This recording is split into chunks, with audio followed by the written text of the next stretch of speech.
want to read you a little something. I just want you to think about it. Okay. Keep a little dirt under my pillow for the dirt man in case he comes to town. Keep a little dirt under my pillow for the dirt man so he won't take me down. To his lair deep under the mountain, underground, that's where he keeps his dirt. Hi, I'm Jeff, and I'm a therapist. And I'm Tyler, and I'm a patient. We're going to talk about trauma, healing, and everything. Everything is traumatic.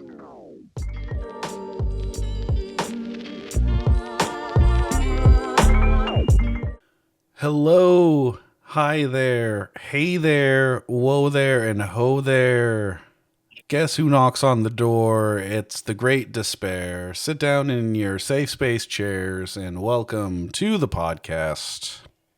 And I know you guys have been waiting for him for a long time, but everyone, Jeff is back. Man, you were rhyming like Eminem there.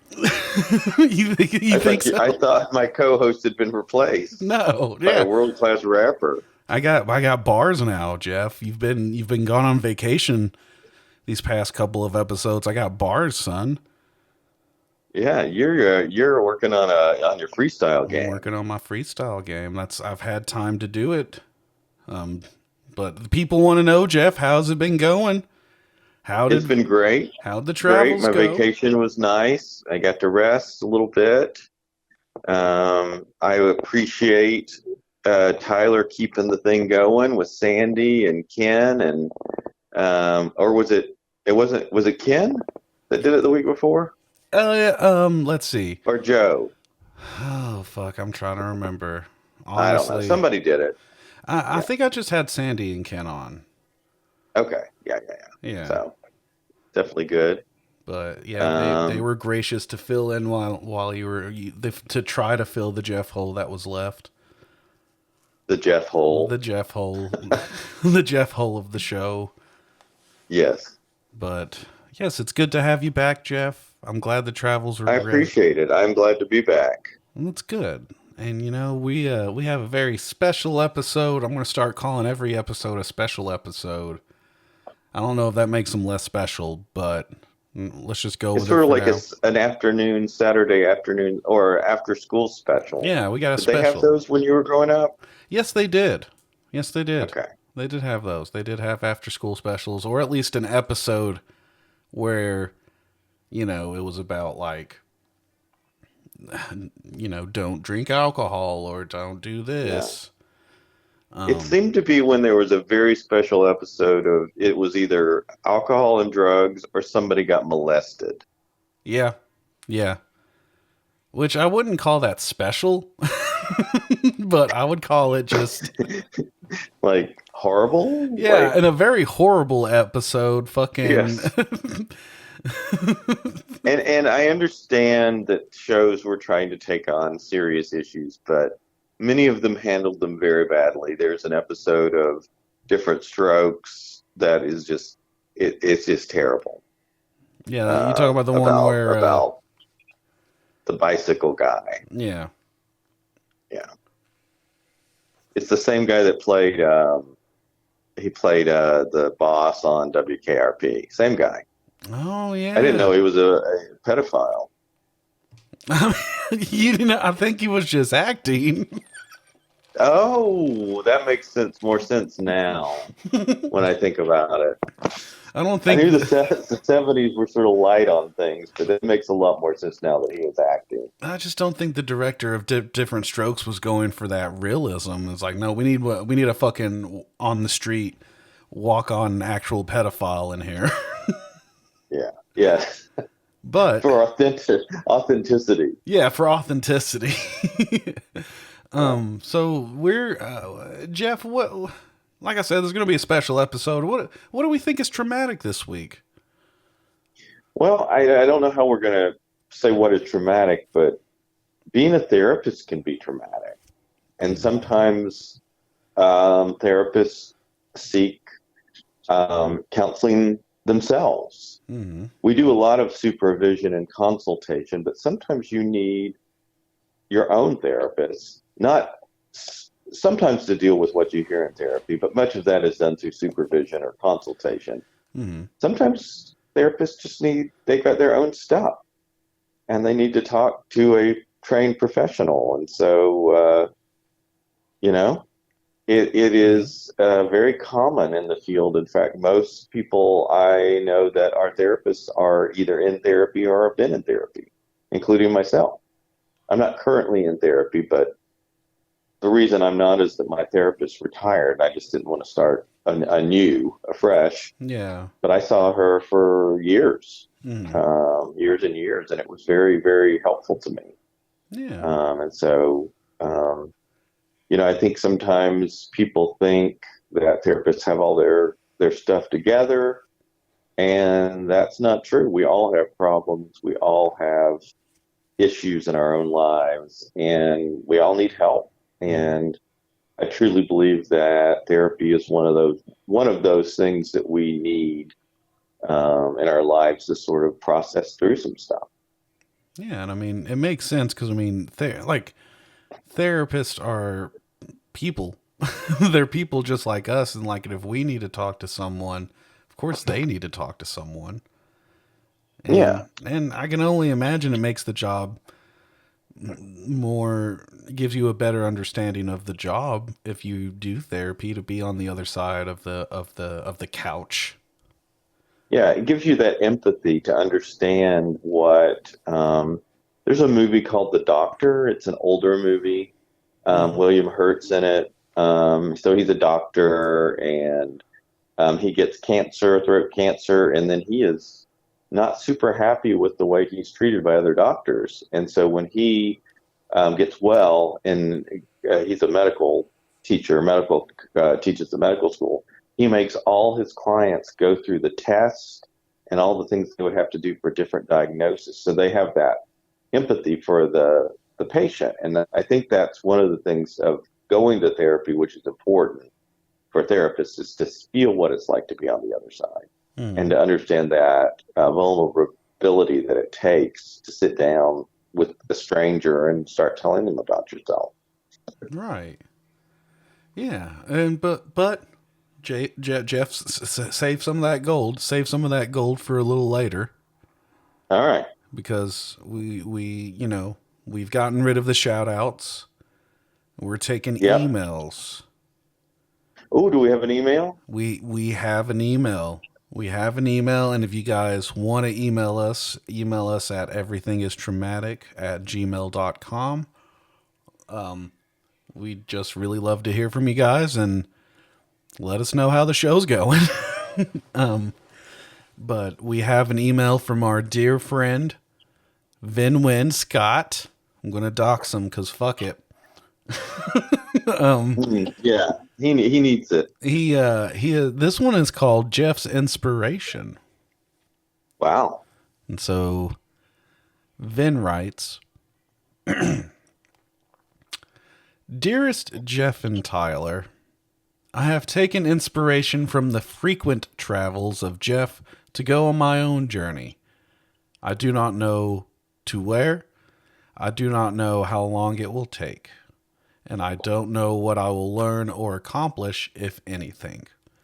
I will, however, take the lessons I have learned from my own aimless wandering in life and try to put them to practical use, and not a metaphorical journey, but an actual journey where I Hmm. travel from my current location to a different location. Hmm. Maybe I will return stronger with new knowledge that I can impart upon you and your listeners, or maybe I won't return at all. I will try to Wow. drop a note every now and then to keep you up on my progress. So if you have any advice that I can take on this journeyful journey, I would greatly appreciate it. Now, I am off to find my keys. Traumatically yours, Vin Win. You know who we could listen to on this journey? Who? The best hits of Journey. Okay. Vin, you could listen to some Journey while you're on your journey. It's an Wear actual your journey. seatbelt. Wear your seatbelt. That's good advice. Uh, um, Brush your teeth brush your at least teeth. once every other day. Keep a phone charger in your car. Stop for snacks. Don't be afraid to explore. Yes. I don't know if we're gonna hear back from Vin, and I'm not gonna hide it from everyone here. He's been the only one emailing us, so we might not have an email next week. But that's where you Yeah, that's come in, true. the listener. It was a little ominous at first. I thought he was maybe signing off, but it sounds like he's just gonna go somewhere. Yeah, I think he's. I mean, I think he's just traveling, but I mean, I'm just concerned because I mean, we kind of. I say we. I mean, you and Sandy have really fucked the pooch with Vin's relationship with the show, and I like Vin. I like hearing from him, and I don't want the emails to stop. So No, I'd like them to continue, yeah, but but there's something that I don't like about this guy. and I get it. I mean, we're not gonna like everyone, That's true. but Vin's been good to us for the most part. I don't know. It is nice to have mail coming in. It's nice to have Mel coming in. It's a nice feeling. I feel good when I read it, and I'm sure you guys feel good listening to it. I kind It of means doubt he's it. listening. Yeah. All right, this is enough about emails. Let's let's get in the fucking Agent Orange bushes of this topic. Jeff, you're a therapist. I am. So how do you so God, I'm trying to think of where to start. Well, so I've been to therapy three times in my life, three different times in my life. Once when I was in graduate school, once um, before I got married, and then once after I got married. So three different times in my life. The first two times were relatively short, maybe three or four sessions, six, eight, 10, and the final time was over a process of several years. Um, and again, I stopped because um, my therapist retired. And I've thought recently of possibly starting again. And I think this is just to let everybody know that has seen a therapist or is seeking a therapist. Just because I'm a therapist doesn't mean it's not anxiety provoking to start the process again. Hmm. Um, it's daunting because the whole idea is I trust therapists. I feel like it works. I believe in it. It's just a sort of, okay, so I need to go and find another therapist. And so where am I going to find this person? How much is it going to cost? When am I going to make time for this? Is it going to be a good match? And so those are things that I think anybody that is possibly interested in seeking therapy might think.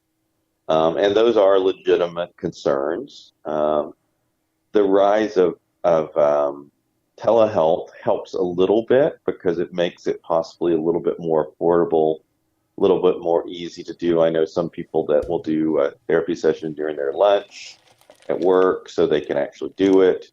Um, and there are all kinds of therapy. I am not going to say I'm against text therapy or email therapy or whatever some of these better helps and places do. I would prefer some kind of live person on the other side. Hmm. But I think telehealth can work. And so telehealth, you can see each other, so you can still see the face and see that emotional contact that you need. I think ideally the best way would be face to face, but it doesn't always work that way. Yeah. Therapy is expensive, even if you have insurance.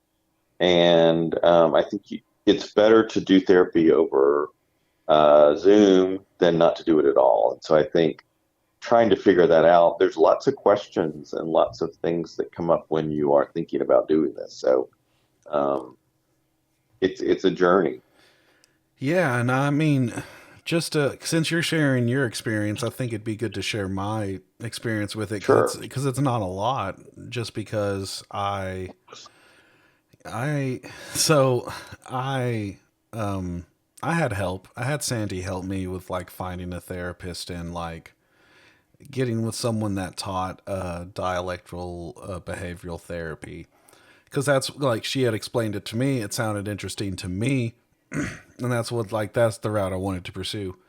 So I had help finding a therapist, and I found the therapist that I currently see, and that's the like it's so anxiety inducing because we're asking ourselves to be super vulnerable to Mm-hmm. someone who we do not know, and like it's hard to see the benefit of that because we're going to get an unbiased opinion because we if we already have trouble like opening up to like a family member or like some like a friend that's close, like we can open up a little, but it's hard to like bare your fucking soul unless it's like a deep connection.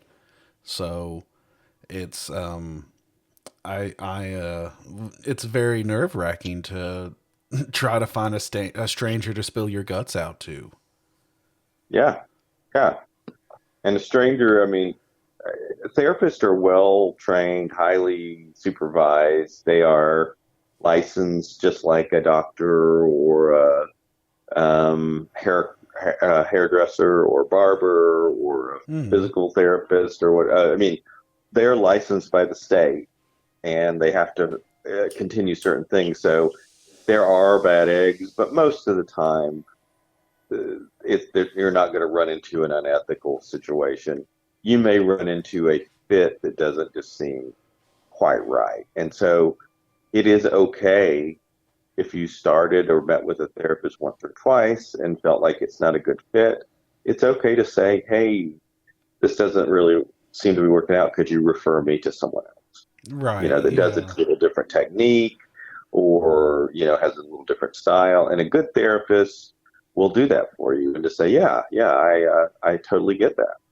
Yeah, we'll Yeah. find you somebody to talk to. Yeah, because on their end, like I feel like therapists care about their clients, obviously, but it isn't like it isn't something like they're going to take personal if you're like this isn't working out, you know.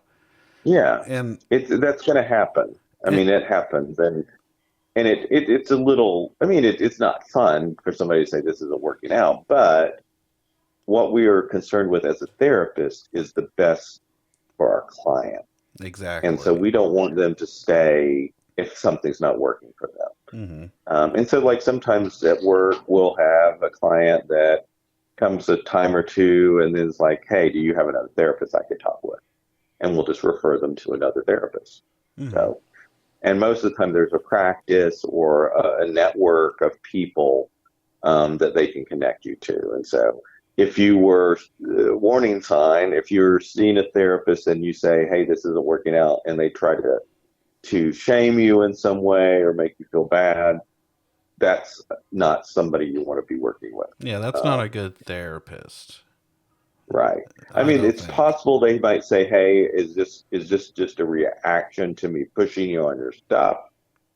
But if you Hmm. say no, this is just not working out, then I think you would just say, "Okay, I'm going to try somebody else."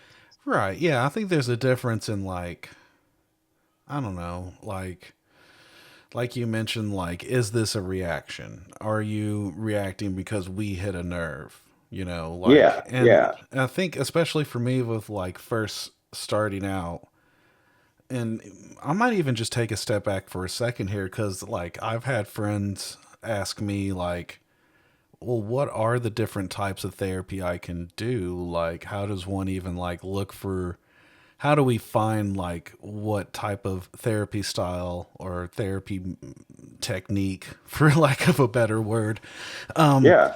works best for the individual? And I mean that was a very good question of like because we all see like talk therapy, you know, is TV clearly therapist, right, yeah, it's right. like kind of your standard form of therapy, but it's like how do I know Like, because I didn't know about the different styles until talking to Sandy about it, where she Yeah, explained like what she did, and like I was like, oh, there's like a type of therapy where you talk about it and you get helpful little things to to help deal with stuff. What? right.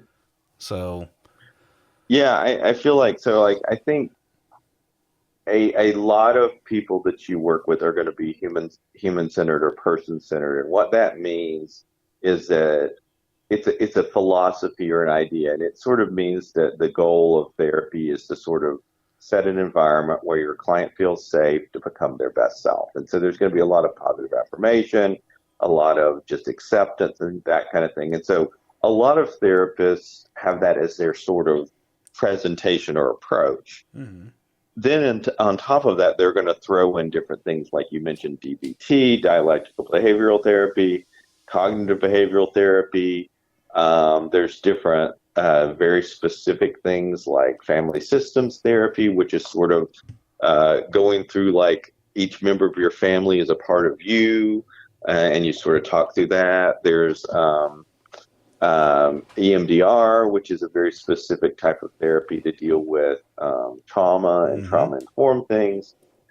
There's lots of different techniques. And so, what many therapists are going to present you with is a person centered beginning, and then they will utilize different techniques as they go along.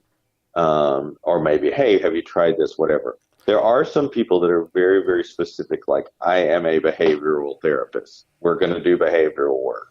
And so some people need that or want that. Family systems therapy, I have a friend that's going through that, and it's a very sort of specific kind of therapy, and it really worked for him. Mm-hmm. So there's all kinds of things, but what most therapists are going to present with a person-centered approach, which means, again, you come to us, we're going to accept you as you are, and we're going to work on whatever you bring us. Some people are more confrontational than others. Mm-hmm. And so finding what level of confrontation you want or need. Some people are like, I need you to really push me. Other people are like, I don't really want you to push me. I just want to talk and work through stuff. And so there's a lot of different things, but you can ask a therapist what their style is. And usually in their little blurb, they'll talk a little bit about what they do and Right. who they work with Mm-hmm. and some of the things they work with. And so that's a way, but you feel free to say, hey, I would like to sit down in our first session and sort of interview you and find out if you're right for me. And that's kind of like So what the consultation is, right? Like when you or yeah, yeah, that's kind of like what that is. Like when they're asking you, like, that's kind of the getting to know you yeah, phase, yeah, and you know, it's because it's interesting that you say that because that's kind of like what me and my therapist have done. Um, as far as like um, like her main thing is DBT, but I've also worked in schema therapy, which was like I guess the best way to describe it is like schema from what I understand, and I don't know how much you know, so you can please feel free to correct me. Anyone correct me if I'm wrong on this, but like schemas are supposed to be like these like characteristics that are like essentially core to you, mm. and so just finding out what those are and like I think that's Jungian. I think that I think it began with Carl Jung. I think it did too, but I'm not Yeah, 100% sure. That's why I haven't. I'm not super familiar with that, but yeah, I've heard of that. Okay, so Um, you've at least heard of schema, but like, and yes, what I did was yes, I took like this 300 like I can't say questionnaire because it wasn't questions, it was statements. I feel like I talked yeah, about this before on the podcast, but whatever, it's fine. yeah. We're gonna repeat things sometimes, people. It's okay. It's okay. Um, Yeah, and I think, I mean, it should be a relationship. And I think many therapists believe that the client is got the power within them to heal themselves, and so they need the environment and the tools to do that. mhm. And so And I do believe I'm one of those kind of people. I believe we have what we need inside of ourselves to heal ourselves. We just need a safe place to do it. We need a place of acceptance and affirmation. But sometimes people don't they're they need a little more push. And so like someone like me, if they say they need that, I'll do my best. And I tell them that I will do my best to hold you accountable and push. But I just want you to understand that my level and generally what my main core stuff is to be very supportive. Hmm. And so you try to be upfront, and it's not like a car salesman thing where you're like saying I can do anything. Most therapists will be very upfront and say, okay, I don't really work with kids well. Like if somebody brings kids in, or I don't do family therapy, I don't do couples therapy, or I do those things. Hmm. And so they'll be pretty upfront. And most of the time, there are some therapists that deal with all ages, but many times there's therapists that deal with like 16 and up or 16 and below. So some people work exclusively with kids or exclusively with adults. Hmm. And so a lot of that's just personal preference and what people like, where they Right. work. Like I work at a college, so we deal with adults, Yeah. 16 and up. And so I've been sitting here thinking about it, and it's something I don't think I've ever really asked you before, Jeff. Is like, so is that, I guess, is that your approach to how you as a therapist uh talk with clients, or do you specialize in like CBT or DBT or anything like that? I really like CBT, and cognitive behavioral therapy is and DBT. They're similar. Hmm. Um, Cognitive behavioral therapy is based on the concept that our irrational beliefs cause us problems, and an irrational belief would be something such as everybody must like me. I always have to be perfect. Um, I'll never make anybody upset. Those irrational beliefs cause us problems. And so, what cognitive behavioral therapy does is talk about, first of all, that we have those beliefs, that we have those cognitively wrong beliefs or irrational beliefs, and how to reframe them. So, okay, everybody should like me.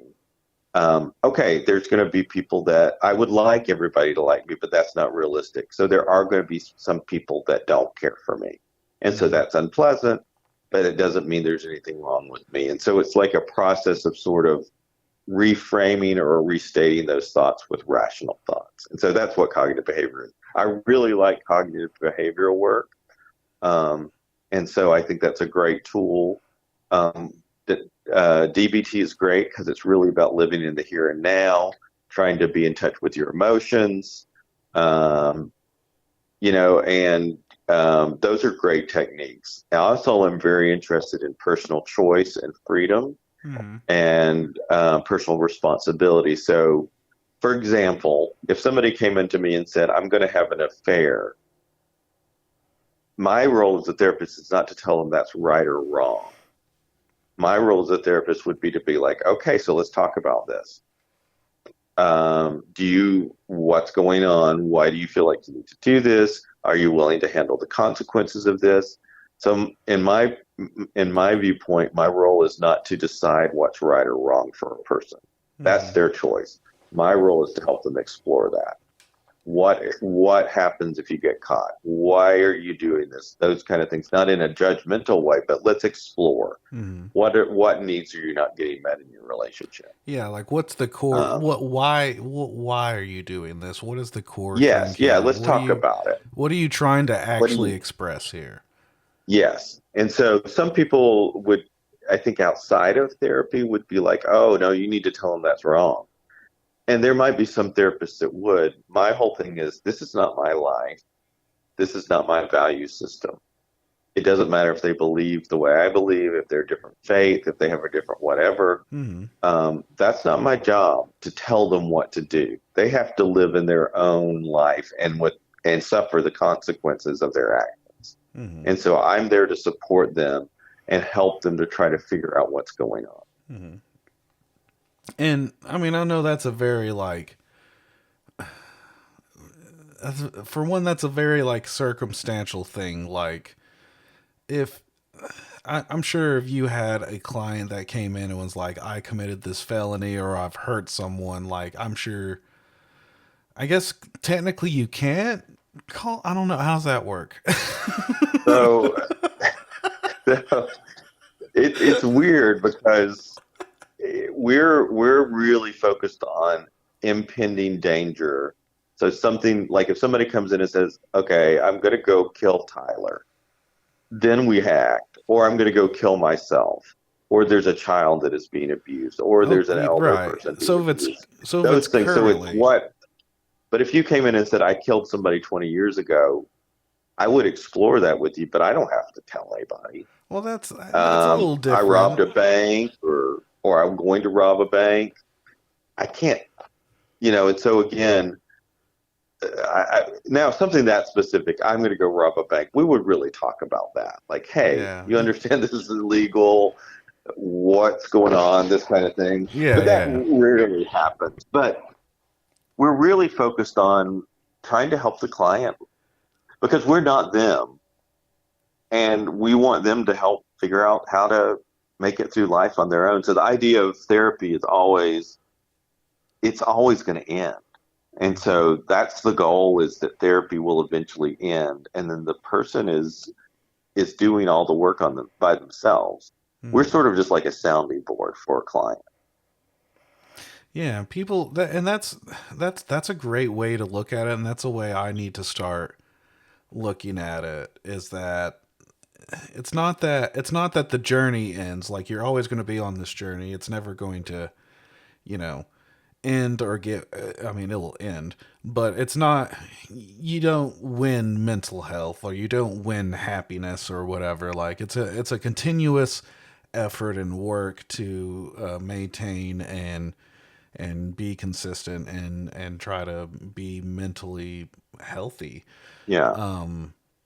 That it's great. That's a great comparison of just like it's a soundboard. It's not forever. Like eventually, like you don't have to keep going to therapy forever unless you just enjoy it. Yeah. I mean, I think it's okay to go. Some people go a lot. I think about the kind of things that I learned from my therapist and there were some very wonderful pieces. So there were two or three really hardcore things I learned, like I'm not responsible for other people's feelings. I'm not a bad person. Um, those kind of things. But generally, what I remember from sessions is the things I said or the things I was talking about. And so I don't know if that's your experience too. So it is important what the therapist says, but I think for me, the most important thing is I feel safe to be real and I feel safe to be talking about the things I need to talk about.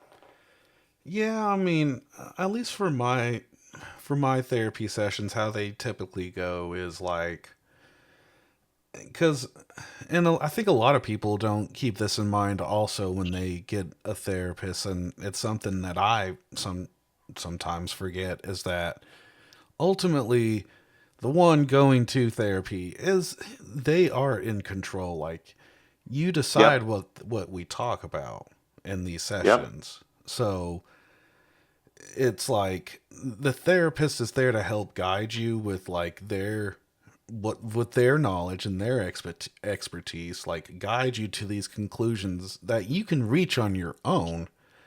It's Yes. just harder to reach on your own, and that's why the soundboard metaphor that I'm just riding that dick on, I love it.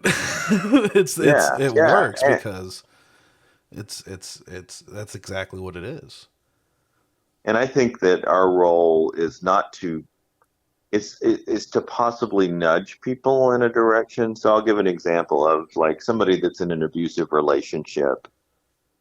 You could say you need to leave right now. And the only time I would say anything like that is if I think they're about to be killed, Hmm.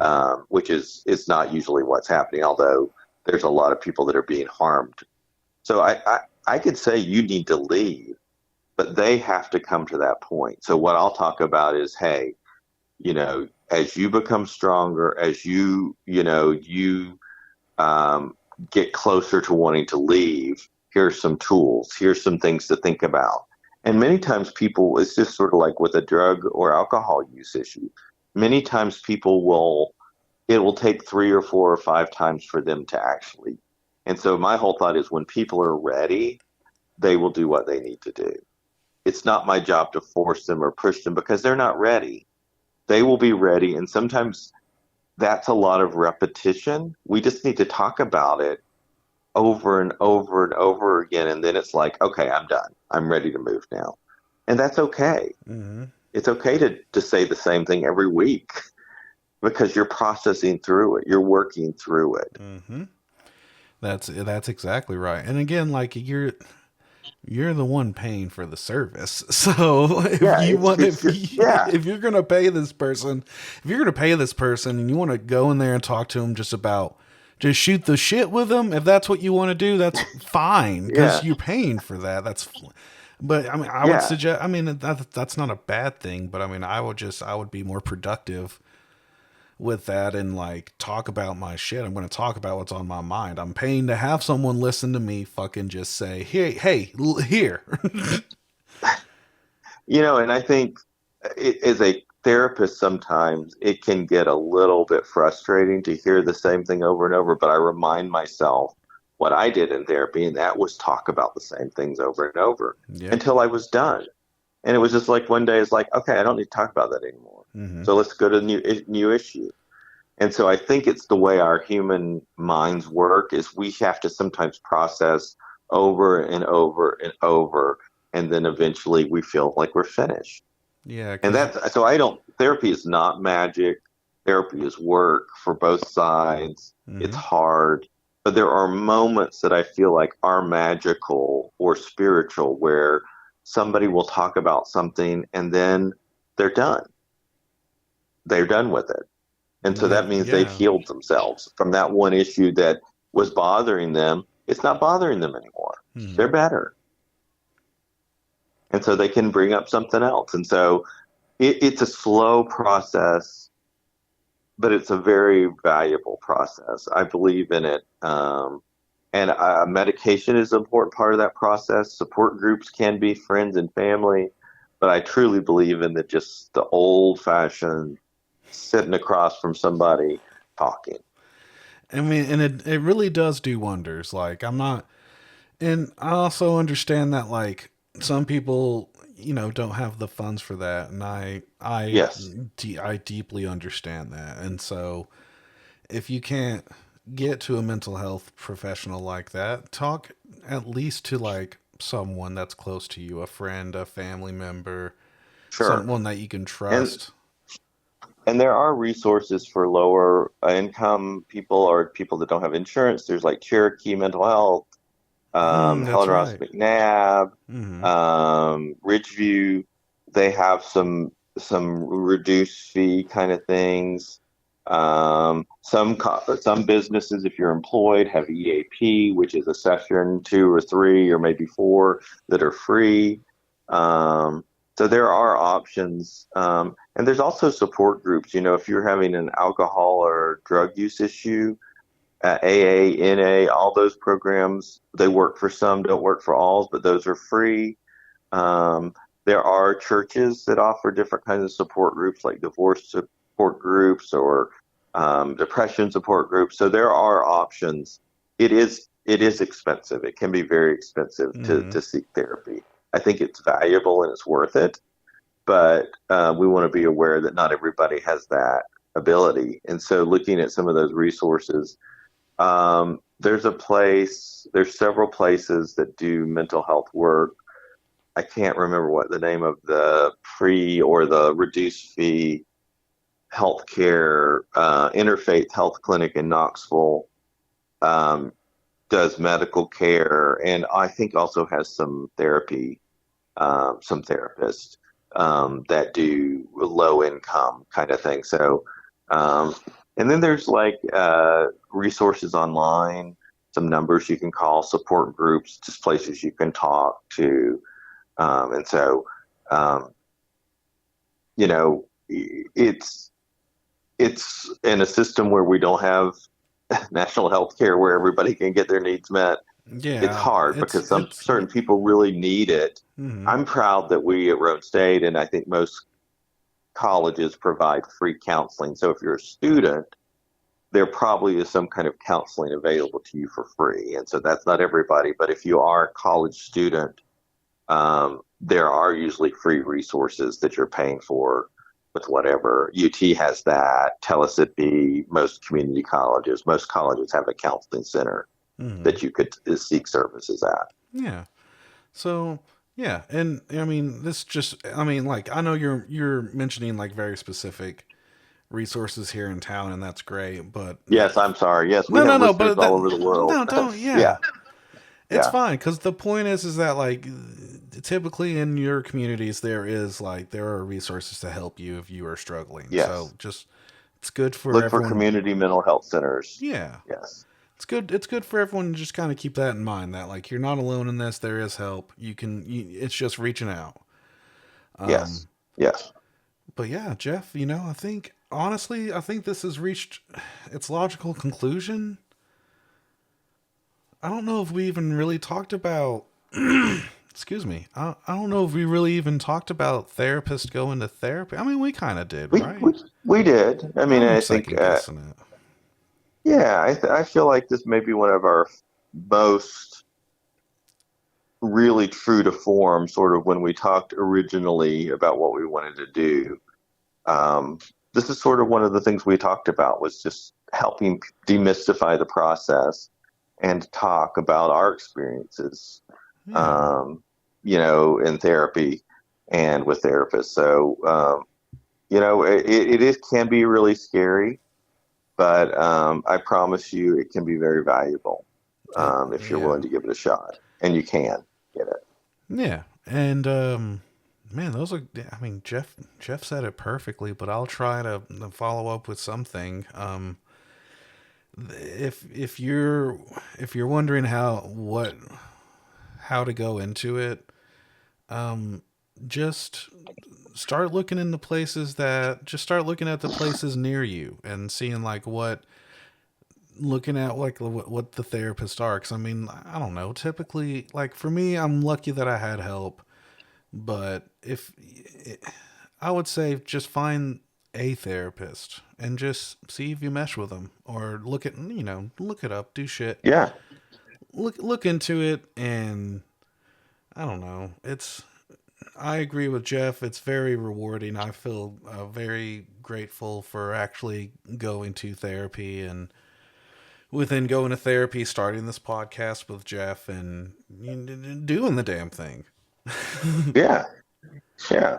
This was this was just a thought, and now we've got close to 50 episodes. We So, got close to 50 episodes, so we're trucking along. We're yeah, trucking along here, but guys, this is reached its logical conclusion. Thank you for listening.